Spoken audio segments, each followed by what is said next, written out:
1250 Joer Bockrum von Matthias Zesch. Spruch auf dem Kriegerdenkmal in Bockrum: Die Treue ist das Mark der Ehre. Durch Mark und Bein ist mehr der Spruch vom Kriegerdenkmal gange. Drauf stahlhart ein Soldat, zeigt nix von Zittre, Angst und Bange, von Kopfschiss, Menschenfetze, vom Versticke und Verrecke. Nix von Panzerkette, vom Verfriere und Verdrecke, von Kinderträne, Mutterhoffe, lang vermisste Vetter, vom ausgebombte Haus in e paar zugig dünne Bretter. Durch Mark und Bein ist der Satz doch sich gehe, weil eigentlich misst do e furchtbar anri Woret stehe.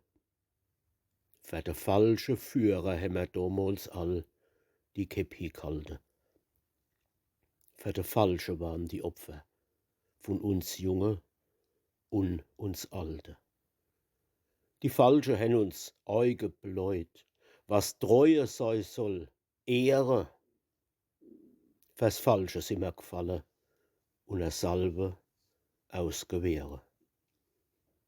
Durch Mark und Bein tut sich des weh in Menschenseele bohren. Dann sind sie blind und taub und stumm und ganz und gar verloren. Und kennen nimmi sehen, trauen sich nimmi zu benennen, was se hot losse in e furchtbar Hellefeuer renne. Dann werden die liebste Tote zu de allergrößte Helden. Und von dem Schlimme redt man dann nur selten, ach, so selten. Durch Mark und Bein und tief ins wunde Herz soll sich neu gießen ein heller Friedensbach, und draus lebendig, mutig fließe ein feste Wille, alles bei uns dra setze, dass net ein neuer Hass, ein neues Kriegs- und Schlachtehetze uns richte lost schon jetzt die grobe, graue Denkmal steh für ein Treu und Ehrespruch, wo beißt und schneit durch Mark und Bein.